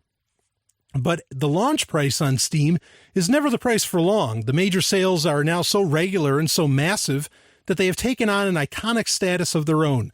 Gamers can all but mark the seasons by them. And so too can competing online game sellers. Smaller gaming-focused sites like Gamersgate, GOG, Gamefly, Desura, and plenty of others also now tout regular, deep discounts to subscribers. But it's not just the specialty shops. Amazon, too, has developed a habit of pushing major game discounts with remarkably coincidental timing to Steam's big sales. So, might this kind of price cutting come to Xbox Live or the PlayStation Network? Probably not. Nearly a decade later, in 2014, Xbox Live and PlayStation Network do have robust digital offerings, and both offer monthly sales and occasional promotional discounts. Same-day digital release is a reality for more and more games every month. The tech is ready, but the element of competition is still missing. The digital storefronts for both major consoles are walled gardens. Sony and Microsoft have the final say, and you're not going to see a Steam app hawking relatively new games for $5 on the Xbox One anytime soon. Imagine that, though, an official outpost of Steam or GOG, which would even be more attractive given its specialization in out-of-print titles on a console. What won't happen in the near future, but we can dream. Yeah, that last point is, kind of pointless. I mean, PlayStation, or at least the PS3, kind of dallianced with Steam a little bit. So, maybe that's something coming down the pipe, but probably not. But the whole premise of this article is way off. So, because it's like, wow, I can't believe we're still paying $60 for a game. This is terrible. That game is so expensive. Well, I want to let you in on a little hint. The title of the article is, why do they still cost $60? It's because since the 80s, these games have cost $60. New games have cost that much. They just always have, maybe $50, maybe $40, but the price point has been relatively the same. Even, I remember when I was a little kid, and I mean a little kid, like maybe 3 or 4. And I remember walking into a toy store and I saw E.T. Now, I mean, unfortunately, yes, I did end up actually buying this, or, my parents bought it for me at that age. Of course, I don't have control of, the honor of controlling my finance distribution, but my parents got it for me, but it was E.T. Or got it for the whole family, I guess you could say. And that was for the Atari 2600. Yes, that E.T. And it was $50. When I, one of the first times I bought my own game, which was Metroid in the late 80s, that was, I bought it for $50, essentially $60. And so games have always been that price. But here's the thing. They're forgetting something in all of this, because they're trying to blame the publishers for, they're the ones setting this ridiculous price. They don't have to cost this much. Actually, games today don't cost $60 like games in the 80s or even in the 90s cost $60. Because of inflation. Ta-da! Yes. Due to inflation, the games you are buying today only cost, in comparison to games from the 80s, only cost maybe $20. By comparison, and counting for inflation. So games today they shouldn't cost $60. They should cost $150 by their 80s cousins, pricing scheme. So you're getting a huge discount. I know. You think, wow, $60 is so much money, but by comparison, you're paying it's such a cheap price. I mean, even, and consider that, because like, say a Steam game goes on sale, 75% off, 90% off. You get a Steam game for $1. In the 80s, that equated to 5 cents. You know what I mean? So you're buying games for like 5 cents. Now, why is this? Of course, how come they're actually games? So again, the point we're making here is games aren't still $60. They're actually cheaper than they've ever been. Okay. And it's true, they are cheaper. I mean, just to understand the inflation, the lovely and hyper-intelligent Dr. Stephanie Murphy and I were at the grocery store the other day, and we were looking at boxes. We're not buying them, but we were looking at boxes of Rice-A-Roni, and we're like, remember when we were kids? You could buy 5 of those boxes of Rice-A-Roni for $1, for $1. And now they're like $3 a piece or $2 a piece, whatever. A piece, not 5, a piece. Okay. Now, why is this? How is this possible? How is it that me spending $60 on a game today means that it is so insanely cheaper than it used to be? The reason is that the industry, the gaming industry, and in large part the electronics, and technology industry has not fallen prey to regulations and legislation. They've been pretty hands-off by the government. And because of that, everything actually gets cheaper. And with inflation, whether the price stays the same as it is now or compared to then, they're still cheaper. So you are spending so much less money than you did in the 80s. Okay. I mean, you by comparison, you really are. So there's a big off premise there. Now I agree. Yes, the game companies are probably charging a lot more than is necessary. Blah, blah, blah, blah, blah. All that's probably true. But the initial premise that, it's these evil game companies that are making them cost $60. No, in actuality, you're getting a very, very inexpensive game, even if it still has the price tag of $60. Anyway, I'll be back with more. This is Sovryn Tech. Tonight, Knight Rider crashes into your living room. I don't believe this. Well, you'd better believe it. A lone crusader for justice drives this crime crasher. The world's most fantastic car. And together they can do just about anything. After all, we're only human. Don't press your luck. And now, buckle up for action with the fastest show on television, Knight Rider. See Knight Rider online today. And now back to Sovryn Tech. Wow! Oh. It's a website of the week. It is time for Website of the Week, where I cover websites that I consider useful, sometimes terrible, sometimes funny. Sometimes they blur the lines between websites and software, right? Because, everything's getting cloud-based. But this week, I want to share with you a website that I get just immense usefulness out of, and that is really, in some ways, I suppose it's probably saving my life and probably saving a lot of people's lives, but it's not what you think. And it's a health blog, essentially. But it's coming from a guy who's really a real out-of-the-box thinker. Okay, the website is chriskresser.com. Okay, and of course, the link is in the show note at sovryntech.com. Now, you may not know this, but you probably do. But Stephanie and I, we follow the paleo lifestyle. She introduced me to it, thankfully. And, I'm one of those guys that I guess is kind of genetically lucky that I can seemingly handle, a multitude of types of foods. Like I still eat rice, even though by paleo standards, that's not necessarily the best thing. I will eat potatoes. I can eat legumes pretty safely. Which is interesting because actually Chris Kresser, the guy I mentioned, who is a kind of a quote unquote authority in the paleo world, he recently did an article where he was saying that, legumes may not be so bad for everybody and that some people can have them every once in a while. And so Chris Kresser, he's kind of a renegade even in the paleo world. Because you have a lot of authorities, he has quote unquote authorities. You have Lauren Cordain, you have John Durant, Mark Sisson, Rob Wolf, you got all those types. And he's, they can be pretty strict. And Kresser isn't very strict on it. His whole shtick, Chris Kresser's shtick is that, no, look, if it's healthy for you, if you can if your genetics, whatever, if your metabolism can handle it, then it's okay, and not only that, he also he just rocks a ton of myths. He just crushes them. Here's one from his blog. 5 reasons why concerns about mercury in fish are misguided. Is there any room for sweeteners in a healthy diet? There's a whole slew here. In fact, even he has there's recipes here too. He has a recipe for almond milk, which is interesting because I think probably the best paleo book out there is the Paleo Manifesto by John Durant.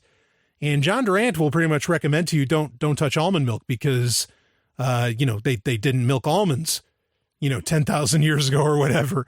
And that's another thing I like about Kresser is that he's like, okay, yeah, he's not following that really like purist fundamentalist kind of paleo attitude. He's more saying, you can eat something that at least is, follows the basic guidelines. Okay. And he's pretty much, doing his whole message is, eat what works for you within these, Paleolithic, within this kind of paleo science, we'll say. Some people will probably laugh at the idea of paleo science, but I think there's some truth to it, evolutionary biology, things like that.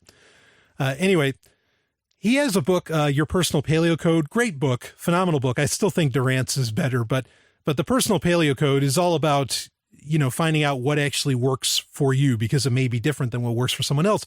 And that's good common sense because, we're all individuals, so some of us can handle things, others can't. It's not like allergies didn't exist. I'm sure they existed in the Paleolithic times too, to some degree. So it's all about being very personal, very personalized, and very individualistic. And Kresser will say things like he even had a thing about nitrates where he said, these things aren't killing you. Just phenomenal stuff that you really won't read anywhere else. Kind of like Sovryn Tech, where you hear things you probably won't hear anywhere else. So check it out, chriskresser.com. I love it. Hey, everybody, it's Stephanie. I am the Sovryn Tech producer. But did you know I am also a voiceover artist? Yes, it's true. I make audiobooks, commercials for your business. I narrate explainer videos. Pretty much any audio project that you can think of, I'm probably willing to work on it, or I have worked on it in the past. And if you want to hear some samples of my previous work, or you want to find out a little bit more about what I do, then I encourage you to check out my voiceover website, which is smvoice.info, smvoice.info. Now back to Sovryn Tech. Hacker Stories. It is time for Hacker Stories, where we talk security issues or we talk about some of the real heroes of planet Earth, that being hackers. Black hat, white hat, gray hat, I love them all. But, I do want to let you know that this will be one of the last Hacker Stories. I will be shortening the show significantly. I already mentioned that Game Talk was going to be going away. This will be going away. I don't know if I'm going to be it's debatable whether or not I'm going to remove Pick of the Week, but we will be shortening the show quite a bit. As some people have said, yeah, it's kind of long at 2 hours. And so that, that's fine. And Hacker Stories has really become something I didn't really intend for it to be. As I mentioned in the past, like the Snowden revelations just like completely hijacked my show because then everybody just wanted to know, how do I secure myself, blah, blah, blah, blah, blah, blah, blah. All of which is, perfectly relevant information. I have no problem in sharing those sorts of things. But it really took over the entire theme of the show. Now, with me getting rid of Hacker Stories, does that mean I'm going to stop telling Hacker Stories? No, of course not. They'll just be more, integrated with the rest of the show. And maybe we can even get in more stories this way, ironically, if we're not spending so much time on one. We'll see. It's, it's good to shake things up on your podcast. You don't want it to get stale, and please, if you want, there's almost 2 years worth of Sovryn Tech out there now. So, feel free to listen back to the old episodes. You can see where some of my thoughts have really morphed. They've really, they've changed over time. Some of my opinions. I was not an advocate for privacy at all, or at least on digital privacy, I should say, years ago. I still told people how to go about and do it because, I'm aware of how all that's done, and had some, anyway, I won't go into that, but, it's changed. Okay. And Hacker Stories itself, originally was just supposed to be, I just wanted to share stories about, about hackers, like real stories. And so anyway, it hasn't been that. And so I think I'm just going to be ended up taking it out of the show. So, but let's get into this week, because this week we've got a hell of a story that's very important. That would have been the lead story if I didn't, if it wasn't already going to be the hacker story for this week. And that is, we've got a security flaw, a vulnerability that, that's that may be bigger than Heartbleed. Probably not, but pretty close. Anyway, I'm going to go ahead and read right from Lifehacker here about this. And this is about OAuth and OpenID. Okay. Another day, another major internet security flaw. Step aside, Heartbleed. A bug has been found in OpenID and OAuth 2.0, two authentication programs that let you log into websites using your Google, Facebook, and other major accounts. Here's what you need to know about the security flaw. As we've explained before, OAuth and its alternative, OpenID, let you log into sites or apps using your Google, Twitter, Facebook, or other credentials without having to create yet another account or give the app more permission than necessary. OAuth and OpenID, in essence, authenticate you with the site or tell the site you are who you say you are and let you log in without having to enter a username and password. Because they make logging into sites easy and webmasters don't have to maintain their own login systems, OAuth and OpenID are used widely across the web by sites like LinkedIn, PayPal, Yahoo, and more. It's true. In fact, it's ironic that you can log into Yahoo with your Google account. That just seems weird, doesn't it? Anyway, it might not, what is this new vulnerability? It might not actually be a new vulnerability, but it was just discovered by Wang Jing, a PhD student at Nanyang Technological University, called the covert redirect flaw. The vulnerability allows hackers to trick users into authorizing an app or site using malicious phishing links. For example, if you visit a site and click a button to log in with Google or Facebook, you'll see the familiar authorization pop up saying, log in with your Facebook account or log in with your Google account, right? If you authorize the login, your personal data can be sent to the hacker instead of the site. This can include your email address, contact lists, birthday, and more. The vulnerability could also redirect you to a different lookalike website. Perhaps the scariest thing is the covert redirect flaw doesn't use a fake domain that might be spotted by more savvy surfers, but instead uses the real site address that you're trying to log into. So it's very hard to detect. What you can do about it, unfortunately, CNET reports that this is not easy for sites to fix, and third-party sites have little incentive to do so. Jeremiah Grossman, founder and interim CEO at White Hat Security, a website security firm, agreed with Wang's findings after looking at the data.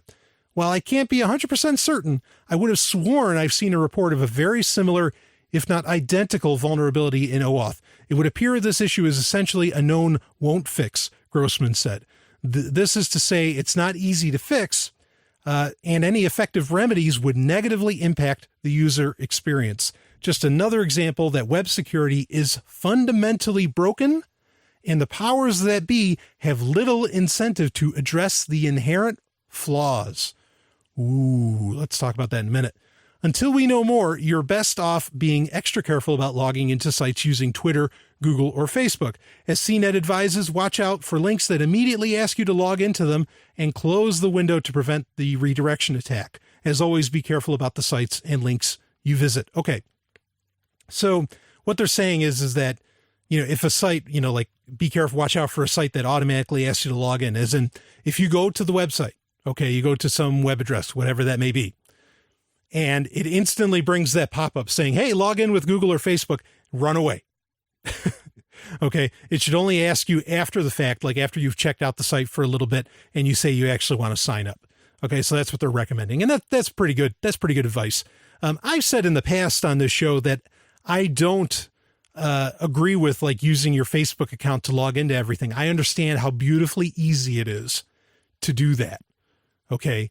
But I've never, ever recommended doing that. I don't think it's a good idea. This is now, of course, I didn't see this coming. Nobody saw this coming. It's not like with OpenSSL, I told people on this show, as well as outside of the show years ago, don't use OpenSSL. There's no money behind it. There's only one or two people developing for it. Don't touch it. Just because it says open source doesn't mean it's a great thing. Okay. But this one, I had no idea. And, with that in mind, though, the recommendations are pretty sound in that just watch out for sites that do that.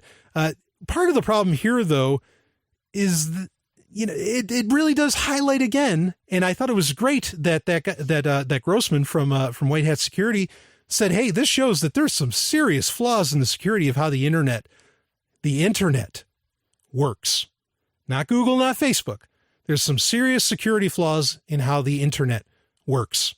Okay.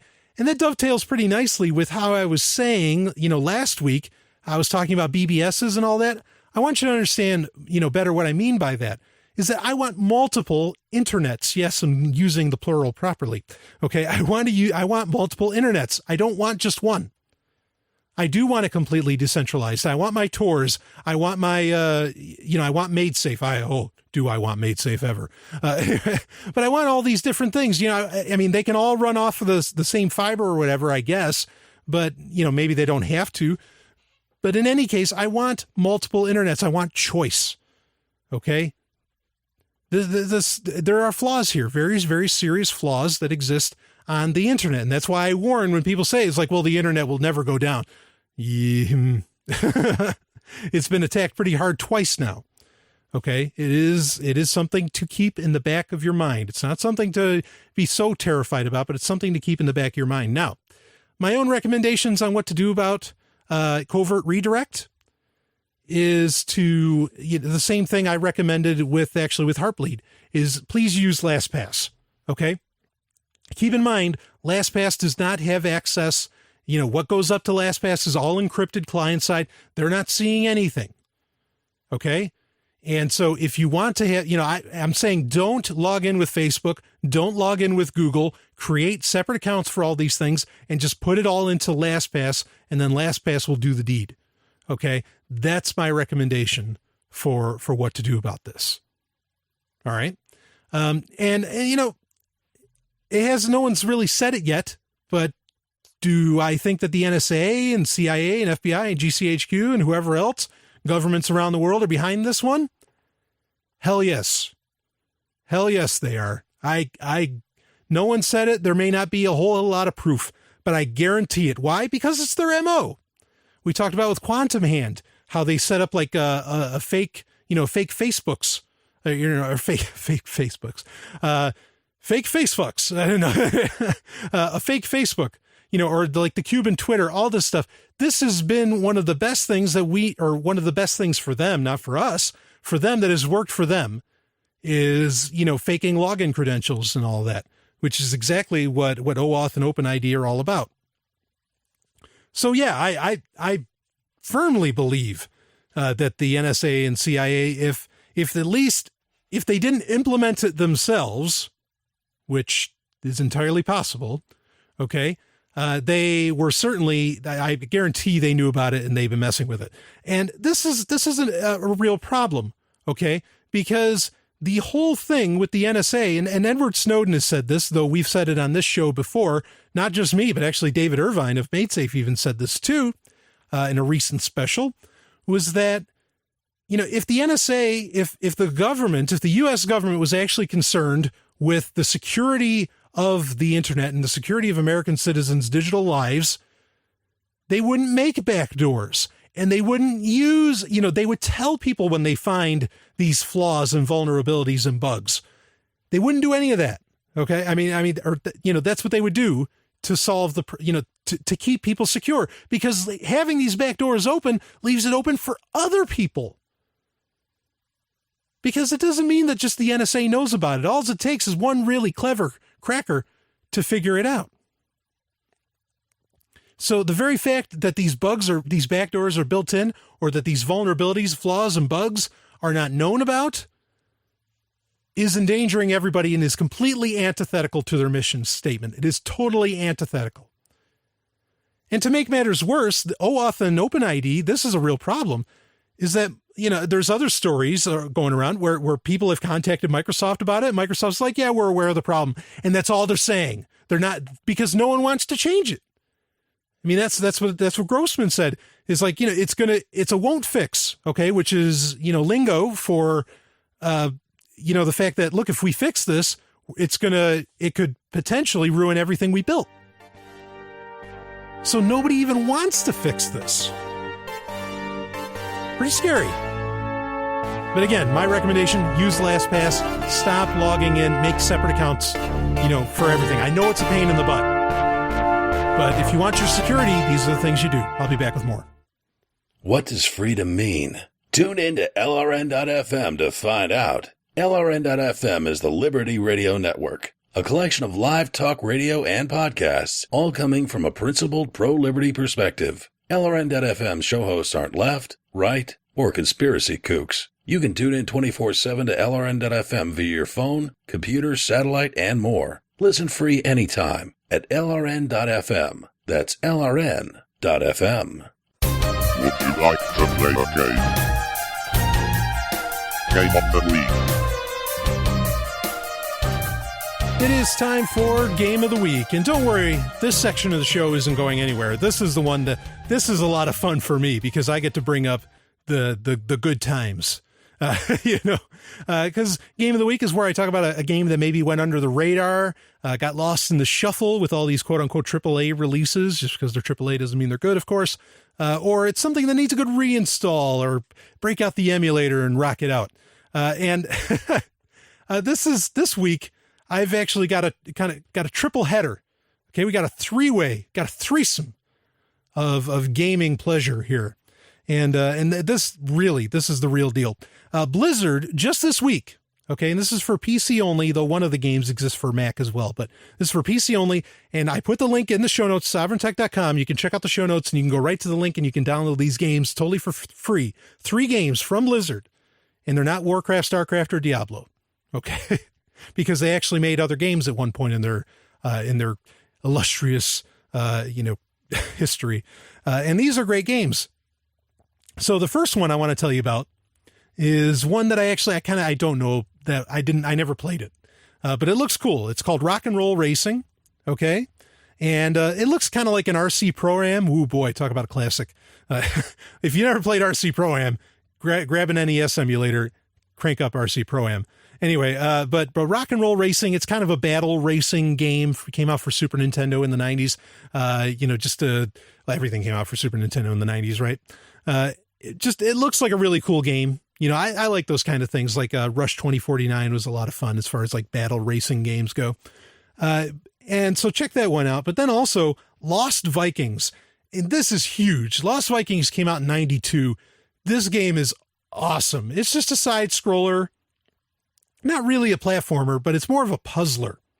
Okay. It has great puzzles. You have 3 Vikings that you play as, and you can switch between the characters, and each one can kind of do a separate thing.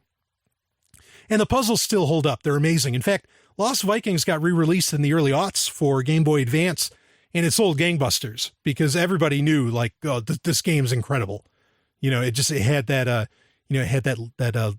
mythological status around it, and it's no myth. It's the real deal. So, that's a great one to grab. Lost Vikings, a lot of fun, and funny, ironically funny. It's amazing how funny Vikings always seem to be, unless it's like that show on the History Channel, right?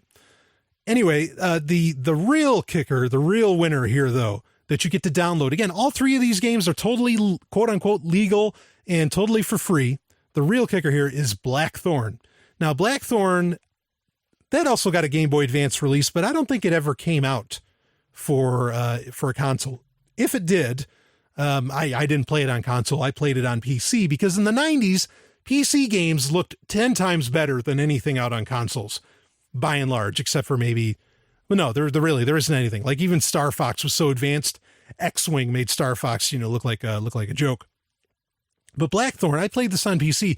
This was so good, so good, and it's a side-scrolling kind of a platformer, sort of a Contra. Remember Contra? Like, not like the original Contras. Not so much like Contra 3, Alien Wars EX. Of course, that game was amazing.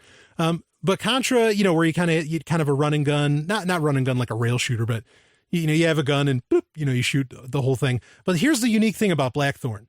What made it so great was it was the first stealth game, okay, where you hid. Now it's 2-dimensional, it's 2D, and it's a side scroller. So you got to play it to see how that works out. But it was so cool. You'd literally, you'd be, running towards, guards or whatever, and then you could just sneak, into this corner, and the animation was great because like all you'd see is the character's eyes. It was so cool. It really was. And it paved the way for Metal Gear Solid, which is important because Metal Gear Solid wasn't really a stealth game until it came out for the PlayStation, because there was Metal Gear Solid games before that came out for NES and MSX, and they were just top down shooters. So it's not like Metal Gear pioneered the stealth genre. Blackthorn was really the game to do that, and not a lot of people want to admit to it. But Blackthorn definitely inspired Metal Gear Solid for PlayStation. Then, of course, that inspired Siphon Filter and Splinter Cell. Go down the whole list of them. Blackthorn's really where a lot of them got the start. And it's pretty basic, but it's so cool to do it in that kind of, to see where that all evolved from. So check it out. The link is in the show notes for all 3 games. It'll take you to battle.net, which is Blizzard's big server. And you can download all 3 games totally for free. Crank them up on Windows. Only available for Windows, unfortunately, unless, of course, you have a virtual PC. Though I think Blackthorn might be available for Apple as well. Anyway, go check them out. All 3 killer-looking games. I'll be back with more.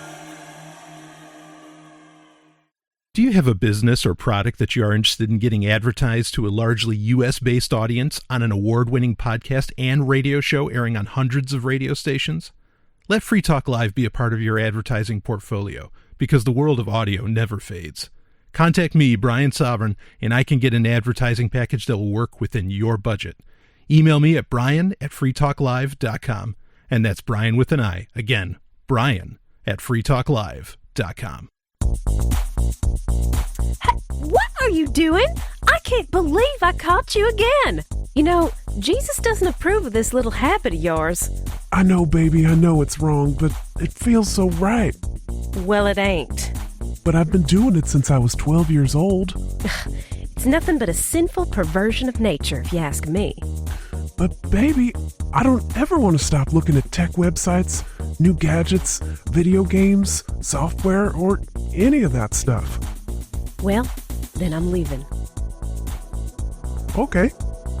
Bye. Pick of the week.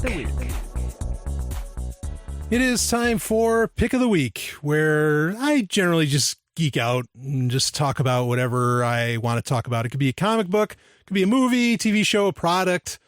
Take your pick. Go down the list. And last week I did kind of a music roundup, and I want to sort of do that again, but it's a music roundup as well as a topic. One album, I had a laundry list of albums I wanted to talk about last week that had just come out that I thought were really, really great. And I'm not going to go over all of them, okay, but one of the ones that I missed, I really feel bad about missing because it had just came out. It was really fresh, and I love it. I'd gotten an advanced copy, and it was Give 'Em Hell by Sebastian Bach. Now, if you don't know Sebastian Bach is he was the lead singer for Skid Row, who was a very popular band. They were like, a lot of people don't know this, but Guns N' Roses and Skid Row in the late 80s, early 90s were really neck and neck as far as popularity, kind of like how the Beatles and the Beach Boys were competing for popularity. Well, at the time, GNR and Skid Row were going at it. And amazingly, though, Axl Rose and Sebastian Bach are great friends, which is, it's just, if you know anything about Axl Rose, it's incredible. And Axl Rose will actually work with Sebastian Bach, to get music out there, which is an amazing feat in itself. In fact, like Baz is Sebastian Bach's nickname. Baz is, a couple albums back, Angel Down. He actually got, he got Axl Rose to help him out with some production on that. It was phenomenal. Great album too. Kicking and Screaming came out after Angel Down.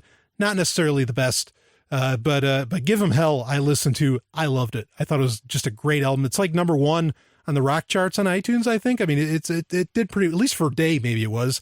It did pretty well. So, total shout out to Baz. I love Baz. He actually, I had the pleasure of seeing him. He was in New York City doing, he was playing the lead in a Broadway play in Jekyll and Hyde. Yes, it's Jekyll, not Jekyll. But in Jekyll and Hyde, he played Dr. Jekyll, and it was wild. He did a phenomenal job. So check it out. Give 'Em Hell. Great. Don't give Baz hell, but listen to the album. Give it hell. It's really a great piece of work. Anyway, enough about Baz. I want to talk about what I really want to talk about is Michael Jackson. Now, a lot of times on Sovereign Tech, I've been doing this for about 2 years, and I've made, comments here and there to, of personal taste and things like that. And so if you've been listening for a while, you're aware that I am a huge Michael Jackson fan. Okay. And if you haven't been listening for a while, now you know. I'm a huge Michael Jackson fan, have been my entire life. I had a custom shirt made that said, of course it was black, but it said, I still listen to Michael Jackson. I had that shirt made in 2004. Okay. He was still alive. And the reason, I made that shirt is because no one else was listening to him. I could tell you a story. Maybe I won't tell it to you right now, but, basically I got accused of theft, because I was at a Walmart in Rome, New York in 2001, picking up a copy of Michael's new album, Invincible, in 2001. Most people don't even know that he had a new album come out in 2001, of course, but he did. All new music. It was fantastic. I mean, yeah, the song You Rock My World, the single off of it, a lot of people knew that, but not a lot of people were necessarily, breaking down the doors like they used to in the 80s and 90s to get their hands on his latest album. They didn't care. And it was, it's a great album, 2000 watts, Threatened, which has Rod Serling on it. The Unbreakable, the song on there, Privacy, Whatever Happens. There's so many great songs. Butterflies. I love Butterflies. Great song. So awesome album. And suffice to say, I'm a huge fan. Okay. In fact, I still have albums of music that has yet to be released. Okay.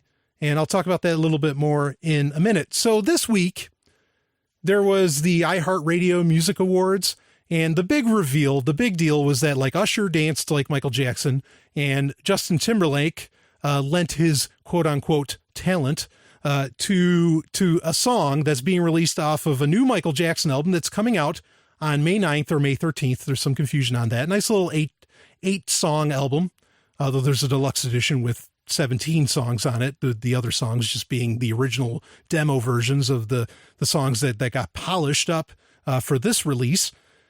And they did a song called Love Never Felt So Good. Okay. And, I don't mind other artists getting mixed in with it. In fact, like the other posthumous album that came out a couple of years ago, Michael, which was pretty good, had the good song Hold My Hand with Akon. I like that. And also I really loved the song Monster off of that album by, that Fitty was in, 50 Cent, that he did with Michael on there. And that was great. And of course, all this is being done after his death from, in 2009. And it's great work. I totally appreciate that. But there's a problem with all of this. And I have two problems. My first problem that I'm going to bring up, okay, with the song Love Never Felt So Good, it was a good song, okay? It was originally written in 1983, and you can definitely, it's Michael's, classic good time beats. But here's the problem with that, is that Michael Jackson was such a perfectionist, okay? He was such a... he always a very forward-thinking guy, so ahead of his time, obviously. He pushed so much forward, not just in the music industry, but in the entertainment industry and other industries in general, that I don't think he'd want to release a song from 1983. Otherwise, he would have released it in 1983. I think it's almost insulting I'm going to get my hands on this album. Okay. I've gotten previews of some of the other songs. It's all good stuff. It's all classic Michael. And yes, you can still enjoy it now because, music in the 80s was by and large the best anyway. Right. But, there's really, he wouldn't have done it. And in fact, it's kind of problematic because like I said, I have albums of MJ where it's stuff that he wrote very recently, as in the past, maybe, 7-8 years that is yet to see the light of day. And none of it's getting released on this album either. And it certainly wasn't in the edition of Michael. Okay. Like there's one, you can check it out on YouTube. It's called Let Me Let Go. Awesome song. It has such a great groove. Really, you can just feel it. It's so good. And that is yet to come out. Of course, when they said they were doing these posthumous things, they admitted that, yeah, we've got like 11 albums worth of stuff to release. So, but again, I don't think, as far as the older stuff, like this, like Love Never Felt So Good from 83, I think that's crap, because if he wanted to release it, he would have. So that's kind of insulting. But here's the real insult. Is that when they released this, and they did the big performance on iHeartRadio, they, suddenly Twitter was all alight with hashtag Michael Jackson. Oh, I love Michael Jackson. Oh, Michael Jackson's amazing. Oh, I've always been a fan. Oh, the king is still alive. Oh, all this, the showering of praise and all this shit. And all I could think the whole time is, where were these people 5 years ago? Where were you? Especially when he needed you. Okay, like I mentioned earlier, I talked earlier about how, hey, yeah, I have this shirt that says I still listen to Michael Jackson. Do you know what inspired me? Like I said, I already told you earlier what inspired me to make that shirt, because nobody else listened to him. Where are all these people coming from? And like I look on the Twitter accounts because I wanted to know for myself. I'm like, well, maybe these people are just like really young. They're like 16 or something. No, these people are in their 30s or 40s. And you can say, well, people's taste change. No, this isn't a matter of taste. This is not a matter of taste. Because Michael Jackson's dead.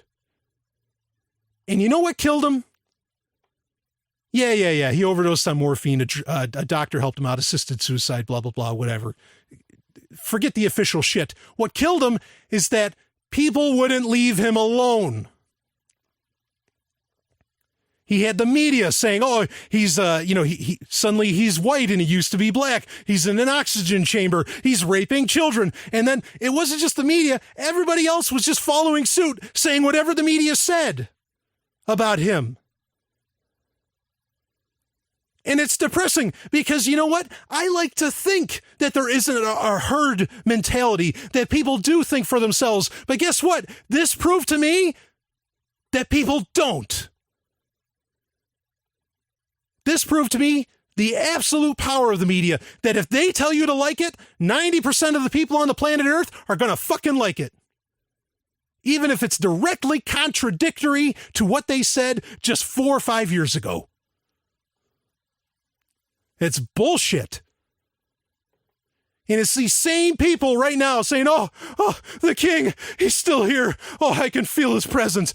It's the same people who are saying, that sicko, that freak, that rapist, I wish someone would put him in jail. I can't believe it. Or like the people that said about Michael, oh, he's a Muslim now. He's turned. He's blah, blah, blah. I'd rather him be a Muslim than a Jehovah's Witness. Holy shit.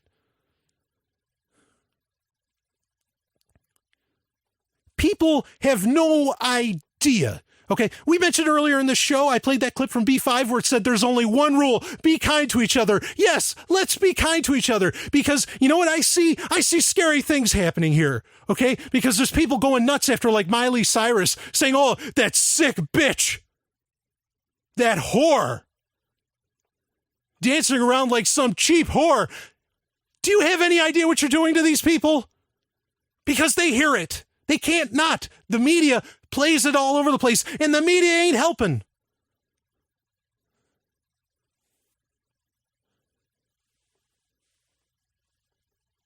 He's gone. Michael Jackson got on those drugs. I guarantee it. Out of the pressures, I mean, he had a terrible, traumatic life. That's, a terrible, traumatic childhood. That's for starters, okay? And then what happens is he tries to recapture that childhood later on in life, and people call him a rapist. You tell me you wouldn't start taking drugs or drinking or doing something if the whole world's telling you that you're slime. And then this is ridiculous. Now that he's dead, we can all love him. Now it's okay, because now he won't do anything that we consider odd. Well, fuck odd. Fuck all of that. You need this whole idea of telling people, of only liking people after they're gone. That has to stop. What I want you to do is just tell them. Tell somebody that you really appreciate their work. Tell them you appreciate their work somehow. Tweet it at them. I don't care. Just tell them. Let's put a stop to this. We need to appreciate people in their own time. Carpe Lucem. Sorry about that. I'll be back to normal next week.